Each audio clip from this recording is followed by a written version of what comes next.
श्री शिवाय नमस्तुभ्यम। आप सभी भक्तों को देवोत्थान एकादशी या यूं कहें कि देव उठनी एकादशी की हार्दिक शुभकामनाएं एवं मंगलमय बधाइयां। भक्तों, क्या आप जानते हैं हर बार की तरह इस बार की एकादशी यानी देव उठनी एकादशी की तारीख को लेकर सबसे बड़ा भ्रम फैल चुका है। कुछ लोग कह रहे हैं कि यह 1 नवंबर को है, तो कुछ कह रहे हैं कि यह 2 नवंबर को है, लेकिन सही तिथि क्या है ये बहुत कम लोग जानते हैं। और अगर आपने गलत दिन व्रत रखा तो पूजा का फल अधूरा रह सकता है और भगवान विष्णु की कृपा भी नहीं मिलेगी। तो आज के इस वीडियो में हम आपको बताएंगे कि 2025 में देवउठनी एकादशी की सही तारीख, शुभ मुहूर्त और पारण का सही समय क्या है। पारण किस चीज से करें, एकादशी व्रत में क्या खाएं और क्या नहीं, दशमी से लेकर द्वादशी तक के नियम क्या है जिन्हें नजरअंदाज बिल्कुल भी नहीं करना चाहिए, अन्यथा एकादशी व्रत का पुण्य फल आपको नहीं मिलेगा। और गर्भवती महिलाएं व्रत कैसे करें, पीरियड्स के दौरान व्रत रखना सही है या नहीं, और अगर घर में सूतक लग जाए तो क्या करना चाहिए। तो वीडियो को आखिर तक जरूर देखिएगा, क्योंकि अगर एक भी जानकारी छूट गई तो हो सकता है आपका व्रत अधूरा रह जाए। अब आपसे एक सवाल है, अगर आपको सच में लगता है कि भगवान विष्णु की कृपा आपको चाहिए तो नीचे कमेंट सेक्शन में जय श्री हरि विष्णु जरूर लिखिए, क्योंकि यह देवोत्थान एकादशी बहुत ही शुभ संयोग में आई है। इसलिए कमेंट सेक्शन में जय श्री हरि विष्णु अवश्य ही लिख दीजिए। और हाँ, अगर आपको लगता है कि आपके परिवार और दोस्तों को भी सही तारीख पता होनी चाहिए तो अभी वीडियो को शेयर करें, क्योंकि एक गलत जानकारी से पूजा का फल बेअसर हो सकता है। तो लाइक बटन दबाइए, टोटल वास्तु ज्ञान चैनल को सब्सक्राइब कीजिए और बेल आइकन दबाना बिल्कुल भी ना भूलिएगा, क्योंकि इसी चैनल पर आपको ऐसी सही और पूरी जानकारी सबसे पहले मिलती है। तो चलिए शुरू करते हैं। प्रिय भक्तों, यह वही दिन है जब भगवान श्री हरि विष्णु 4 महीनों की योग निद्रा से जागते हैं। इस दिन तुलसी विवाह का पर्व भी मनाया जाता है और इसी दिन से सभी शुभ कार्य जैसे विवाह, गृह प्रवेश, मुंडन संस्कार आदि करने की अनुमति मिल जाती है। इसलिए देवउठनी एकादशी को साल की सबसे महत्वपूर्ण एकादशी कहा गया है। शास्त्रों में लिखा है कि जो व्यक्ति इस दिन नियम पूर्वक व्रत रखता है, भगवान विष्णु की आराधना करता है और रात्रि में उनके नाम का कीर्तन करता है, उसे अक्षय पुण्य प्राप्त होता है और वह सभी प्रकार के पापों से मुक्त होता है। अब बात करते हैं व्रत विधि की। दशमी तिथि से ही सात्विक भोजन शुरू कर देना चाहिए। प्याज, लहसुन, मांस, मदिरा जैसी चीजों का सेवन बिल्कुल भी नहीं करना चाहिए। एकादशी के दिन प्रातः स्नान कर स्वच्छ वस्त्र धारण करें, भगवान विष्णु का पीले पुष्पों से पूजन करें, तुलसी दल अर्पित करें और व्रत का संकल्प लें। दिन भर कथा, कीर्तन, जप और भजन करें। द्वादशी तिथि को शुभ मुहूर्त में पारण करें और ब्राह्मण या गरीबों को भोजन कराकर दान दें। गर्भवती महिलाएं अगर पूर्ण उपवास ना कर सकें तो फलाहार या दूध का सेवन करते हुए व्रत कर सकती हैं। यह व्रत भावना और श्रद्धा का विषय है, शरीर की क्षमता के अनुसार करना चाहिए। वहीं अगर घर में सूतक लग गया हो या पीरियड्स चल रहे हो तो व्रत का नियम मानसिक रूप से निभाया जा सकता है। भगवान के नाम का जप करें और अगले अवसर पर नियम पूर्वक व्रत रखें। वेद पुराणों में ऐसी मान्यता है कि दीपावली के बाद पड़ने वाली एकादशी पर देव उठ जाते हैं। यही कारण है कि देवउठनी 11 के बाद से सभी रुके हुए शुभ कार्य जैसे विवाह, मुंडन, गृह प्रवेश आदि फिर से प्रारंभ हो जाते हैं। देवउठनी 11 के दिन ही तुलसी जी का विवाह भी किया जाता है। मान्यताओं के अनुसार तुलसी जी को अपनी पत्नी के रूप में स्वीकार करने के लिए भगवान विष्णु ने इस दिन शालिग्राम रूप में तुलसी जी के साथ विवाह किया था। इसलिए देवउठनी 11 को भगवान विष्णु सबसे पहले तुलसी जी की ही मनोकामना पूर्ण करते हैं। ऐसे में देवउठनी 11 के दिन तुलसी जी की भी विशेष पूजा करनी चाहिए। भक्तों, देवउठनी एकादशी के दिन शाम को एक विशेष विधि से पूजा की जाती है। यदि आप व्रत रखने में असमर्थ हो तब भी आप इस विशेष पूजन विधि से भगवान विष्णु की कृपा आसानी से प्राप्त कर सकते हैं।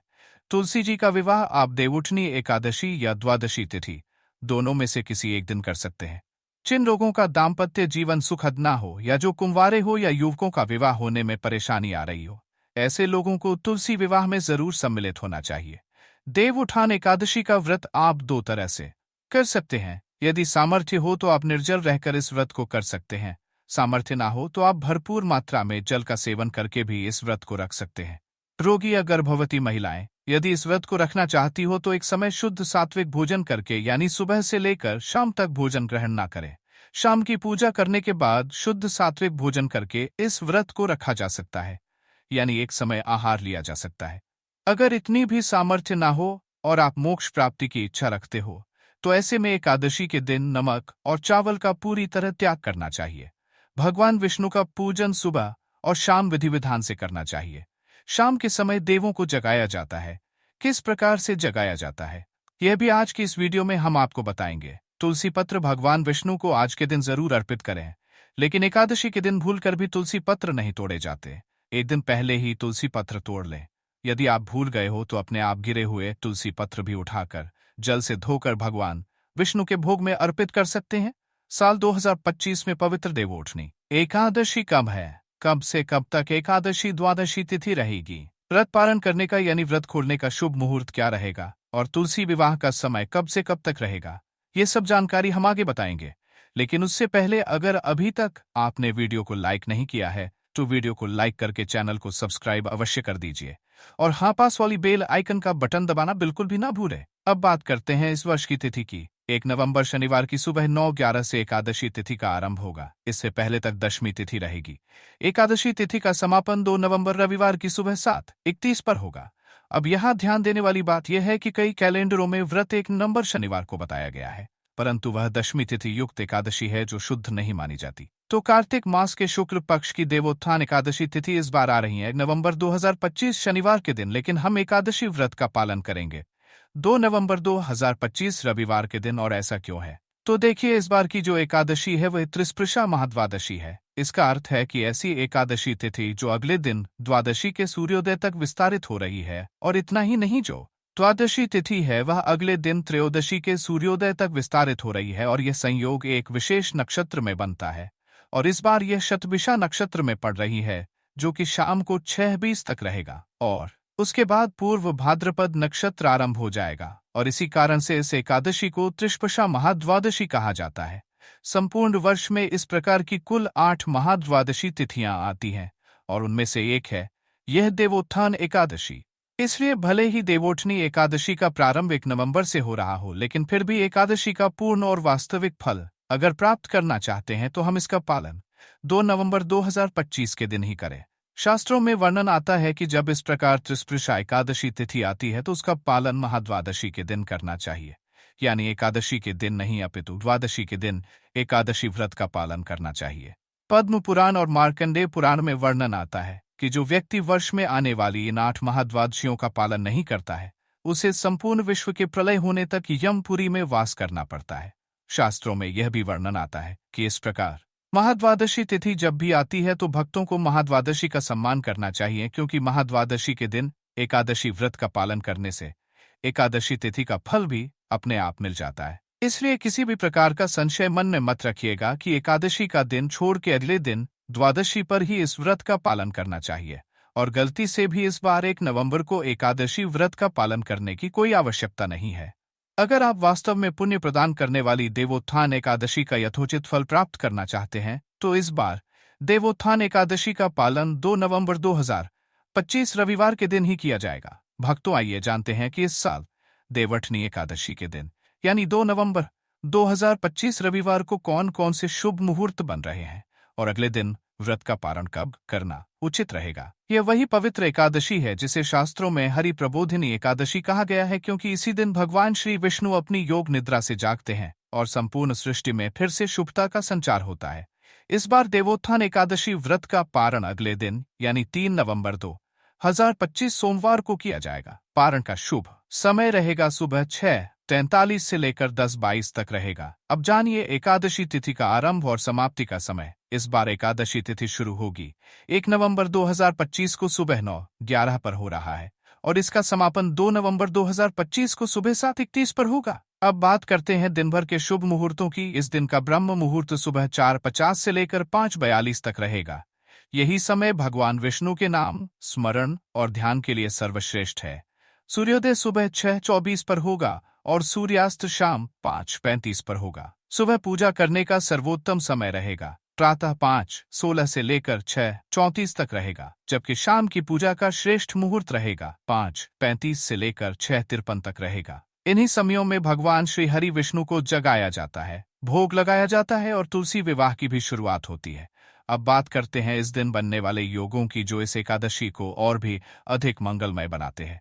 इस बार त्रिपुष्कर योग बन रहा है, जो कि सुबह 7:31 से लेकर शाम 5:03 तक रहेगा, और इसके बाद सर्वार्थ सिद्धि योग लगेगा, जो शाम 5:03 से लेकर अगले दिन सुबह 6:34 तक रहेगा। इसका अर्थ यह है कि पूरा दिन शुभ कार्यों के लिए अत्यंत फलदायी रहेगा। चाहे आप नया कार्य आरंभ करना चाहें, गुरु प्रवेश करें या किसी मंगल कार्य की शुरुआत करें, हर दृष्टि से यह समय पूर्णतः अनुकूल रहेगा। इस दिन अभिजीत मुहूर्त का समय रहेगा, सुबह 11:42 से लेकर 12:26 तक रहेगा, जबकि राहु काल का समय रहेगा शाम 4:12 से लेकर 5:35 तक। राहु काल के दौरान किसी नए कार्य की शुरुआत करने से बचें, क्योंकि शास्त्रों में इसे अशुभ काल बताया गया है। अब एक जरूरी बात, इस बार एकादशी तिथि में भद्रा का वास भी रहेगा। भद्रा सुबह 7:31 तक पृथ्वी लोक में रहेगा, और क्योंकि भद्रा का वास मृत्यु लोक में होने पर शुभ कार्य निषिद्ध माने गए हैं, इसलिए भद्रा काल समाप्त होने के बाद ही किसी भी पूजा, व्रत या शुभ कार्य की शुरुआत करें। इस प्रकार देखा जाए तो इस बार की देवउठनी एकादशी पूर्ण रूप से मंगलमय है। पूरे दिन शुभ योगों का संगम रहेगा। जो भी भक्त सच्चे मन से भगवान विष्णु का स्मरण करेंगे, उनके सभी कार्य सिद्ध होंगे और जीवन में सुख समृद्धि का वास होगा। आइए अब हम जान लेते हैं पूजा विधि के बारे में। एकादशी तिथि के दिन सुबह ब्रह्म मुहूर्त में उठकर नित्य क्रियाओं से निवृत्त होकर गंगा नदी में या घर के नहाने के पानी में थोड़ा सा गंगा जल मिलाकर स्नान करना चाहिए। शुद्ध वस्त्र धारण करना चाहिए। व्रत के लिए भगवान से प्रार्थना करनी चाहिए और संकल्प लेना चाहिए, हे भगवान विष्णु, हे माता लक्ष्मी, आज मैं कार्तिक मास की एकादशी का व्रत धारण करने जा रही हूँ। इस प्रकार से भगवान से प्रार्थना करनी चाहिए। इस दिन भगवान का पूरे विधि विधान से जल से अभिषेक करना चाहिए। फिर पंचामृत से अभिषेक करें। भगवान विष्णु को इस दिन विशेष रूप से गौ दुग्ध अवश्य चढ़ाना चाहिए। साथ ही भगवान शिव और भगवान शालिग्राम को भी गौ दूध चढ़ाना चाहिए। इसके बाद भगवान को गंगाजल से स्नान कराएं, वस्त्र और यज्ञोपवीत अर्पित करें। भगवान विष्णु को काले तिल और तुलसी दल अर्पित करें। ध्यान रखें, भगवान विष्णु और भगवान शालिग्राम जी को अक्षत चावल नहीं चढ़ाए जाते, उनकी जगह काले तिल अर्पित करें। भगवान शिव जी को आप अक्षत अर्पित कर सकते हैं। इसके बाद चंदन, पुष्प, धूप और दीप अर्पित करें। अनेक प्रकार के नैवेद्य, फल आदि जो भी मौसम में उपलब्ध हो, भगवान को अर्पित करें। नैवेद्य के बाद भगवान को जल से आचमनी कराएं और मुख शुद्धि के लिए पान पत्र, सुपारी, लौंग, इलायची के साथ अर्पित करें। द्रव्य और दक्षिणा भी अर्पित करें। इसके बाद एकादशी व्रत की कथा का श्रवण करें और भगवान की आरती करें। इस दौरान भगवान विष्णु के स्तोत्र, पुरुषोत्तम पाठ आदि का पाठ या श्रवण करें। एकादशी व्रत के दौरान ओम नमो भगवते वासुदेवाय नमः या श्री कृष्ण गोविंद हरे मुरारी जैसे मंत्रों का जप करना अत्यंत शुभ माना जाता है। इससे भगवान विष्णु अपने भक्तों पर अत्यंत प्रसन्न होते हैं। इस प्रकार से एकादशी तिथि के दिन सुबह और शाम दोनों समय पूजन करना चाहिए, कथा श्रवण और आरती करनी चाहिए। एकादशी की रात्रि जागरण करते हुए समय व्यतीत करना चाहिए। द्वादशी तिथि की सुबह उठकर स्नान कर शुद्ध वस्त्र धारण करें, भगवान का पूजन और आरती करें, ब्राह्मणों को भोजन कराएं, दान दक्षिणा दें और समय के अनुसार व्रत का पालन करें। इस प्रकार व्रत करने से व्यक्ति के सभी पापों का नाश होता है, बिगड़े हुए कार्य सिद्ध होते हैं, देवताओं का आशीर्वाद प्राप्त होता है और अंत समय में भगवान के नाम की प्राप्ति होती है। अब जानते हैं इस दिन देव कैसे उठाए जाते हैं। पूजा स्थल को साफ करें और चूना व गेरू की सहायता से सुंदर रंगोली बनाएं। फिर इस स्थान पर गन्ने का मंडप बनाएं और उसमें भगवान विष्णु की प्रतिमा या तस्वीर स्थापित करें। ओखली पर भी गेरू से भगवान विष्णु का चित्र बनाएं। ओखली के पास फल, मिठाई, सिंघाड़े, बेर और गन्ने रखें। फिर उन्हें डलिया से ढक दें। रात में दीपावली की तरह इस दिन भी घर और पूजा स्थल पर दीपक जलाएं। घर के सभी सदस्य मिलकर भगवान विष्णु की पूजा करें। भगवान श्री विष्णु का आह्वान करें और उन्हें जगाएं। घंटी बजाते हुए भगवान विष्णु को उठाएं और बोले, उठो देवा, बैठो देवा, अंगुलियां चटकाओ देवा। इसके बाद गन्ने से बने मंडप की परिक्रमा करें और भगवान विष्णु को दंडवत प्रणाम करें। इसी के साथ तुलसी माता का विवाह भगवान शालिग्राम जी के साथ किया जाता है। इस दिन तुलसी विवाह कराने से कन्यादान करने के समान पुण्य प्राप्त होता है। आइए जानते हैं कि देवउठनी एकादशी का व्रत कैसे रखना चाहिए और किस प्रकार से पूर्ण करने में हमें कौन कौन सी सावधानियां रखनी चाहिए, तथा देवउठनी एकादशी के दिन ऐसे कौन से उपाय करने चाहिए जिनसे व्यक्ति की आध्यात्मिक उन्नति हो। जानकारी बहुत ही सुंदर और महत्वपूर्ण है, इसलिए वीडियो को मिस मत करना, क्योंकि अधूरा ज्ञान हमेशा खतरनाक साबित होता है। आपने 13 मिनट का बहुमूल्य समय दिया है, तो कृपया 5 मिनट का अपना और बहुमूल्य समय दीजिए। देवउठनी एकादशी की रात्रि के समय शुभ श्लोकों और स्तोत्रों का पाठ करना चाहिए। भागवत कथा, पुराण आदि का श्रवण करना चाहिए। भजन और कीर्तन करना चाहिए। गायन करना चाहिए।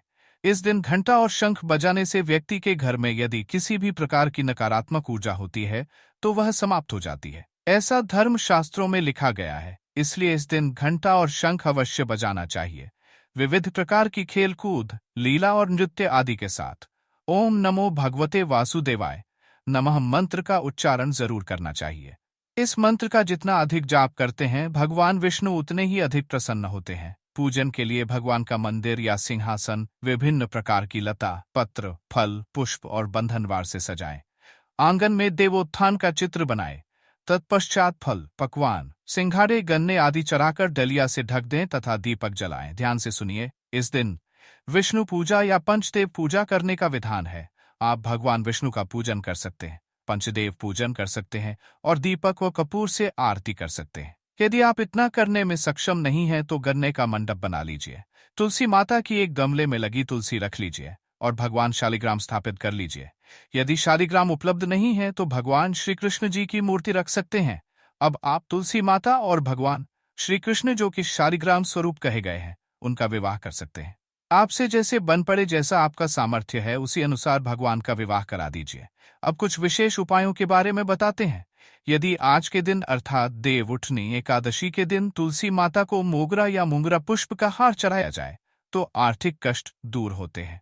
जो लोग लंबे समय से आर्थिक परेशानियों से ग्रस्त हैं और कमेंट में पूछते हैं कि गुरुजी हम काफी आर्थिक कष्ट से परेशान हैं, कृपया आर्थिक कष्ट दूर करने का उपाय बताएं,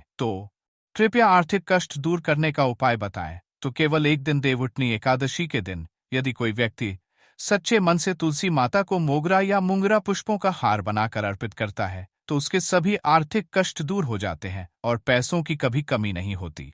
यह भी कहा गया है कि इस दिन यदि गुलाब के पुष्पों का हार बनाकर तुलसी माता को चढ़ाया जाए तो शारीरिक और मानसिक दोनों प्रकार के कष्ट दूर होते हैं। तुलसी की जड़ में कच्चा दूध डालने से सभी प्रकार की मनोकामनाएं पूर्ण होती हैं। किसी भी प्रकार की आपकी इच्छा या मनोकामना हो, वह पूरी हो जाती है। इसलिए आज के दिन सुबह या शाम के समय अर्थात देवउठनी एकादशी के दिन तुलसी की जड़ में कच्चा दूध अवश्य डालें। इससे सभी प्रकार की मनोकामनाएं पूर्ण होंगी। भगवान विष्णु को तुलसी दल से बनी माला पहनाएं। इससे हर प्रकार के सांसारिक, भौतिक और अलौकिक सुखों की प्राप्ति होती है। ध्यान रखें, एकादशी के दिन तुलसी के पत्ते नहीं तोड़े जाते, इसलिए एक दिन पहले ही तुलसी पत्र तोड़कर रख लें और भगवान विष्णु को तुलसी दल से बनी माला अवश्य पहनाएं। इससे सभी प्रकार की इच्छाएं पूरी होती है। आज के दिन यदि तुलसी के पौधे पर कौड़ी की माला बांध दी जाए तो व्यक्ति के जन्मों की गरीबी, कंगाली और दरिद्रता दूर होती है। इस प्रकार देवउठनी एकादशी के व्रत, पूजन और उपायों से व्यक्ति के जीवन में आध्यात्मिक उन्नति, सुख, समृद्धि और मोक्ष की प्राप्ति होती है। दोस्तों, देवउठनी एकादशी के बाद जब तुलसी विवाह का शुभ समय आता है तो इस बार एक सवाल सबको उलझन में डाल रहा है। जब एकादशी द्वादशी को पड़ रही है तो आखिर तुलसी विवाह किस दिन करना सही रहेगा? क्या 2 नवंबर को करें जैसे सब कह रहे हैं, या फिर शास्त्रों के अनुसार कुछ और दिन ज्यादा शुभ है?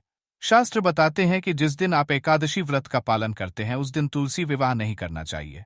ऐसे में अगर आप 2 नवंबर 2025 को महाद्वादशी का व्रत रख रहे हैं तो तुलसी विवाह का सबसे उचित समय अगले दिन यानी 3 नवंबर को होगा। इसके अलावा 4 या 5 नवंबर 2025 को भी यह शुभ विवाह विधि पूरी श्रद्धा से की जा सकती है, क्योंकि तुलसी विवाह का समय एकादशी से लेकर पूर्णिमा तक चलता है। यानी इस बार भक्तों को पूरे 3 शुभ दिन मिल रहे हैं जब वे अपनी सुविधा अनुसार तुलसी विवाह संपन्न कर सकते हैं। बस ध्यान रहे, भावनाएं सच्ची हो और नियमों का पालन पूरे समर्पण से करें, तभी तुलसी माता और श्री विष्णु का आशीर्वाद सदा आपके घर बना रहेगा। तो ये थी आने वाली देवउठनी एकादशी के विषय में संपूर्ण जानकारी। और अगर हम द्वादशी के दिन एकादशी व्रत रखते हैं तो क्या एकादशी तिथि पर अन्न ले सकते हैं?